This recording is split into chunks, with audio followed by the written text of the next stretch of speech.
Seth విజ్ఞానం volume 1 mind power. ఈ పుస్తకాన్ని ఆంగ్లంలో రచించినది జేన్ రాబర్ట్స్. దీనిని తెలుగులో అనువాదం చేసిన వారు వివి రమణ గారు. ఈ భాగంలో 2వ అధ్యాయమైన మనోశక్తిని కంటిన్యూ చేద్దాం. మీకు సంగీతం రాదనుకోండి, సంగీతం నేర్చుకోనంత మాత్రాన మీరు జీవితంలో విఫలమైనట్లు కాదు. సంగీతం నేర్చుకోవాలని సంకల్పించుకున్నప్పుడు దేహంలో అనేక జీవరసాయనాలు ఉత్పత్తి అయ్యి కంఠం దగ్గర ఉన్న కండరాలను ప్రభావితం చేస్తాయి. సంగీతానికి అనుగుణంగా ఉండేటట్లు మీ కంఠధ్వనిలో మార్పులు జరగడానికి దేహంలోని వ్యవస్థ అంతా సర్దుబాట్లు చేసుకుంటుంది. మీ సంకల్పానికి అనుగుణంగా మీ మైండ్ నుండి వెలువడిన ఆలోచన తరంగాలు భౌతిక పరిస్థితులను ఆకర్షిస్తాయి. మీరు సంగీత విద్యను అభ్యసించేందుకు కావలసిన భౌతిక సంఘటనలు మీ ఆలోచనల ద్వారా సృష్టించబడతాయి. మీ సంకల్పాలు ఎంతవరకు విస్తరించుకుంటాయో ఆ పరిధి మేరకు భౌతిక పరిస్థితులు, భౌతిక సంఘటనలు సృష్టించబడి మీ జీవిత అనుభవాల్లోనికి ప్రవేశిస్తాయి.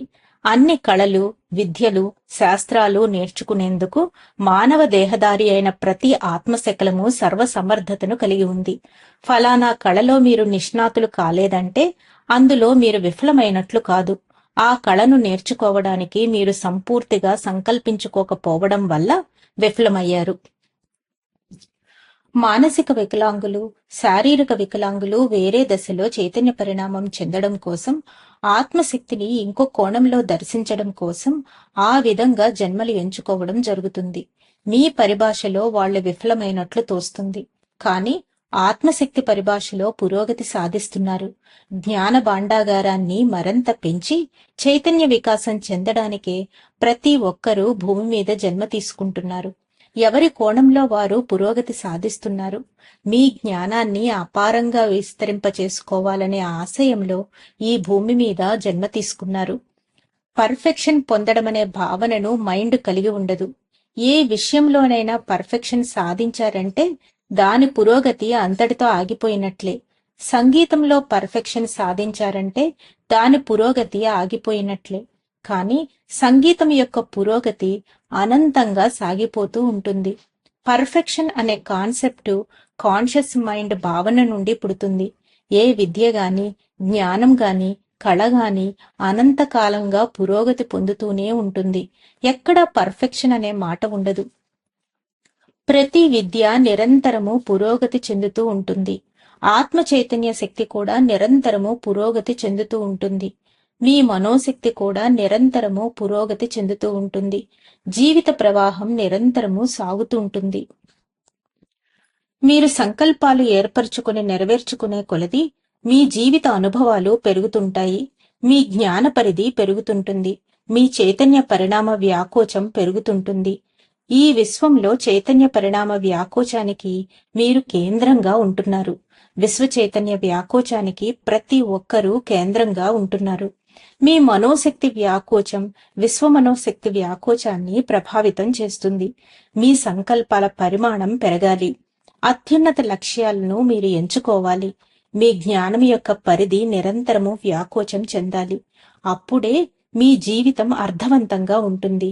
విజయం, విఫలం అనేవి మీ కాన్షియస్ మైండ్ లో కలిగే భావనల వలన కలుగుతున్నాయి. ఒక వ్యక్తి ఒక లక్ష్యాన్ని ఎంచుకొని బలంగా సంకల్పించుకున్నప్పుడు దానికి అనుగుణంగా విశ్వ మనోశక్తి ప్రతిస్పందించి విశ్వశక్తి మీ లక్ష్యం కేంద్రంగా అటువైపు ప్రవహిస్తుంది. విశ్వశక్తి ప్రవాహానికి మీ లక్ష్యం ఒక కేంద్రంగా ఏర్పడి ఆకర్షిస్తుంది. ఈ విశ్వంలో ప్రతి ఒక్కరూ విశ్వశక్తి ప్రవాహానికి ఒక కేంద్రకంగా పనిచేస్తున్నారు. ఈ విశ్వ చైతన్యంలో ప్రతి ఆత్మశకలము ఒక కేంద్ర బిందువే.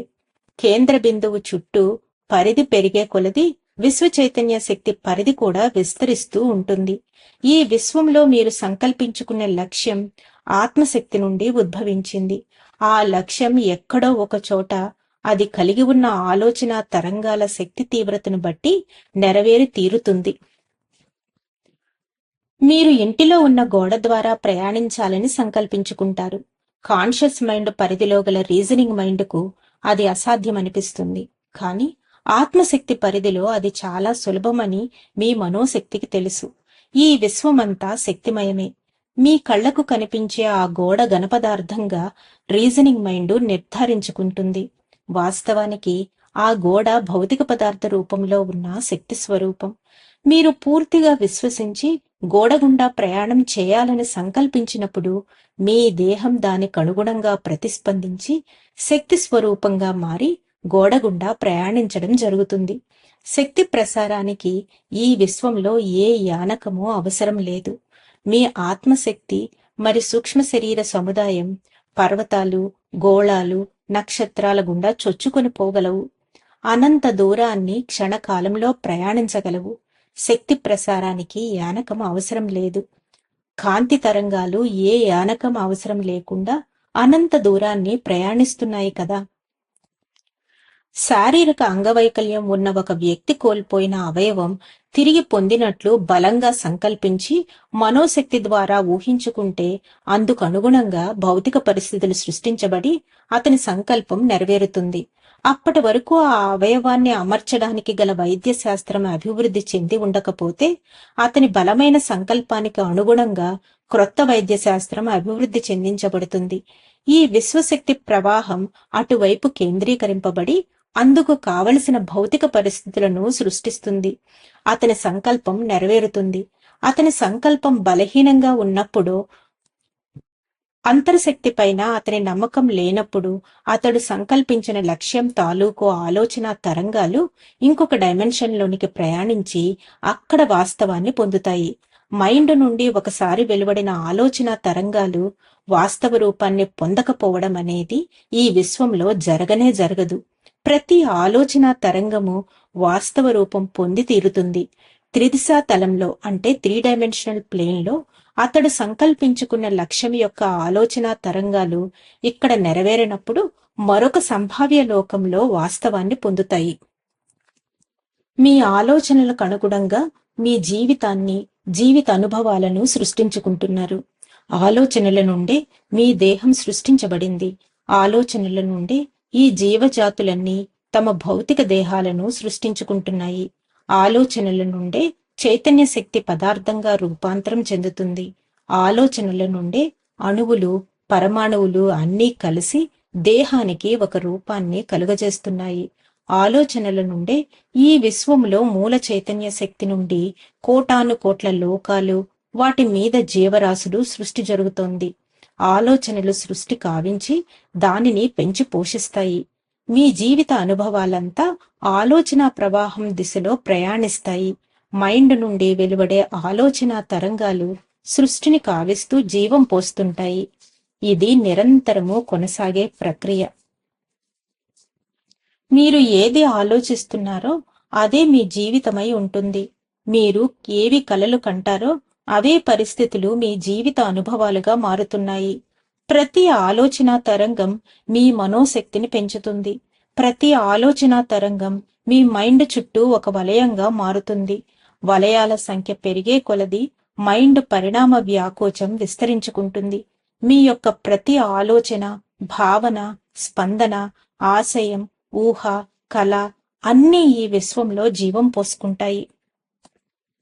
మీరు ఒక స్త్రీ అయి ఉండి వైవాహిక జీవితంలో అసంతృప్తిగా, నిరాశామయమైన జీవితం కలిగి ఉంటే ఆ పరిస్థితులను చక్కదిద్దగల శక్తి సామర్థ్యాలు మీలోనే ఉన్నాయి. మీ ఊహాశక్తి ద్వారా మీ జీవితాన్ని ఇష్టమొచ్చిన రీతిలో మలుపు తిప్పవచ్చు. మీ వైవాహిక జీవితం సాఫీగా సాగిపోతున్నట్లు ఊహించుకోండి. మీ జీవిత భాగస్వామితో ప్రేమను పంచుకుంటున్నట్లు ఊహించుకోండి. మీరు ప్రేమను పంచుతున్నట్లు ఊహించుకోండి. అనేక విధాలుగా అన్ని కోణాలలో జీవిత అనుభవాలను మీ జీవిత భాగస్వామితో పంచుకుంటున్నట్లు ఊహించుకోండి. ఆ ఊహాశక్తి ఫలితంగా మీ జీవితంలో భౌతిక పరిస్థితులు సృష్టి కావింపబడతాయి. మీ జీవిత భాగస్వామి మీ ఊహాశక్తి చేత ప్రభావితమవుతాడు. అందుకనుగుణంగా అతని ప్రవర్తనలో మార్పులు సంభవిస్తాయి. మీరు ఎలా ఊహించుకుంటే ఆ విధంగా భౌతిక సంఘటనలు మీ జీవితంలో సృష్టించబడతాయి. దూర కాల పరిస్థితులకు అతీతంగా ఈ ఊహాశక్తి మీ జీవితాన్ని మార్చివేస్తుంది. మీ భౌతిక వాస్తవాన్ని సృష్టించడంలో ఈ ఊహాశక్తి మహిమాన్వితమైనది. ఇది ఒక గీటురాయి వంటిది. ఊహాశక్తి పనిచేస్తుందా లేదా అని మీరు సంశయాలు పెట్టుకోకండి. మీరు బలమైన నమ్మక వ్యవస్థను కలిగి ఉంటే ఊహాశక్తి తప్పనిసరిగా మీకు ఉపయోగపడుతుంది. ఊహాశక్తి అంతర్మనోశక్తికి సంబంధించినది. ఈ భౌతిక ప్రపంచంలో కాన్షియస్ మైండ్ యొక్క ఉనికి దేహంలోని మెదడుపైన ఆధారపడి ఉంటుంది. దేహం ఉన్నప్పుడు, దేహం విడిచిపెట్టిన తరువాత కూడా కాన్షియస్ మైండ్ మీ మనోశక్తితో పాటు కంటిన్యూ అవుతుంటుంది. అయితే ఈ భూమి మీద దేహదారిగా ఉన్నంతకాలం కాన్షియస్ మైండ్ అనేది మెదడు అనే పరికరం ద్వారా పనిచేస్తుంటుంది. మల్టీ డైమెన్షనల్ గా ఉన్న మైండ్ మెదడు ద్వారా త్రిదిశా తలం గల భౌతిక ప్రపంచంలోనికి మరల్చబడుతుంది. మైండ్ నుండి మరి అంతర్ప్రపంచం నుండి వచ్చే జ్ఞానాన్ని భూభౌతిక ప్రపంచానికి అనుగుణంగా మలచుకోవడంలో ఈ మెదడు కీలక పాత్ర వహిస్తుంది. మైండ్ యొక్క కార్యకలాపాలన్నీ కూడా దేహంలోని మైండ్ ద్వారా నిర్వహింపబడుతుంటాయి. అంతర్ప్రపంచం మహాసముద్రం అయితే బాహ్య ప్రపంచం సముద్రపు అల. దేహానికి మైండ్కు మధ్య వారధిగా చైతన్య శక్తి పనిచేస్తుంది. జీవకణాలు దేహాన్ని ఎలా ఉంచుతాయో అదే విధంగా ఆలోచనలు, సంకల్పాలు మైండ్ను అలా ఉంచుతాయి.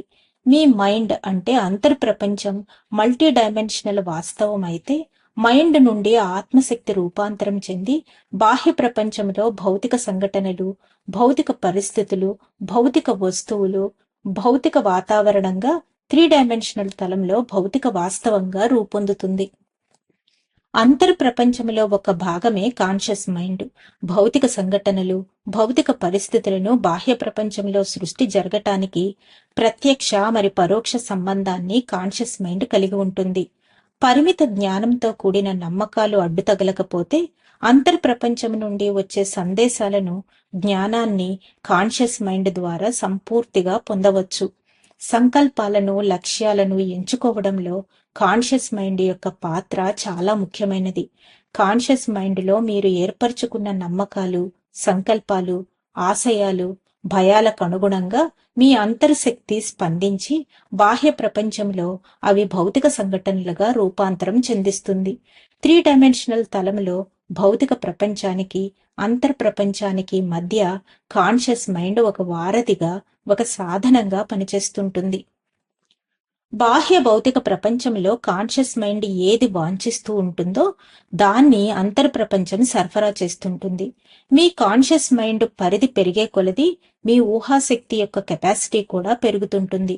అనేక భౌతిక సంఘటనలు ఎదుర్కోవడం ద్వారా, అనేక కర్మలను ఆచరించడం ద్వారా మీ జ్ఞానం యొక్క పరిధి పెరుగుతుంది.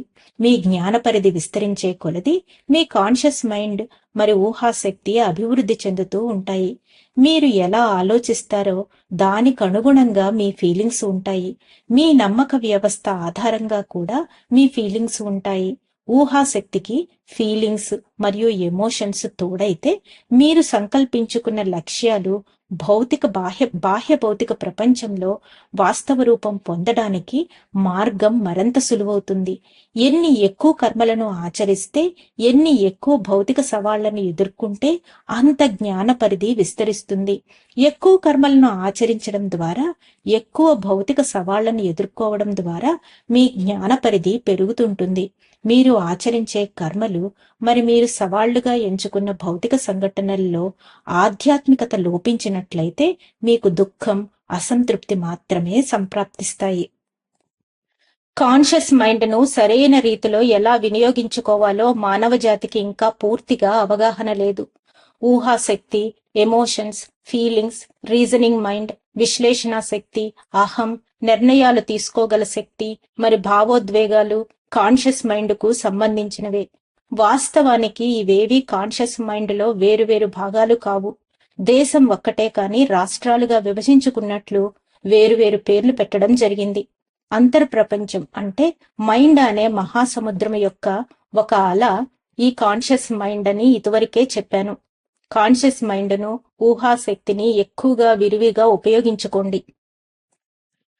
ఈ విశ్వంలో ఏ లోకంలోనైనా, ఏ డైమెన్షన్లోనైనా ఆధ్యాత్మిక ప్రగతి, జ్ఞాన సముపార్జన, అంతర్ప్రపంచం నుండి బాహ్య ప్రపంచంలోనికి సృష్టి చేయగలగడం లాంటివి సంకల్ప శక్తి మరియు ఊహాశక్తి ద్వారానే జరుగుతున్నదని మీరు తెలుసుకోవాలి. భౌతిక సంఘటనలు, మరి జీవితానుభవాల సృష్టిలో ఊహాశక్తి ప్రధాన పాత్ర వహిస్తుంది. అంతర్గతంగా ఉన్న అపారమైన ఇంటెలిజెన్స్ ను వెలికి తీయడంలోనూ, అంతర్ప్రపంచానికి సంబంధించిన అపారమైన విజ్ఞాన పాండాగారాన్ని కాన్షియస్ మైండ్ ద్వారా మీ జీవితంలో ప్రవేశపెట్టడంలోనూ ఊహాశక్తి ఉపయోగపడుతుంది. ఇంటెలిజెన్స్ గురించి మీరింకా పరిమితమైన కాన్సెప్ట్ లోనే ఉంటున్నారు. ఇంటెలిజెన్స్ యొక్క విస్తరణను ఎంతైనా అభివృద్ధి చేయవచ్చు. మైండ్కు గల అపారమైన శక్తి నుండే ఇంటెలిజెన్స్ ఉద్భవిస్తుంది. ఊహాశక్తి ద్వారా మీ ఇంటెలిజెన్స్ పెంచబడుతుంది. జంతుజాతి కూడా ఊహాశక్తిని ఉపయోగిస్తున్నాయి, కానీ ఊహాశక్తి ద్వారా చైతన్య పరిణామం చెందగల పుష్కలమైన అవకాశాలు మానవ జాతికి ఉన్నాయి. ధన్యవాదాలు మాస్టర్స్. 2వ అధ్యాయమైన మనోశక్తిలోని మిగిలిన భాగాన్ని రేపు తెలుసుకుందాం. అంతవరకు సెలవు తీసుకుంటూ పద్మజ.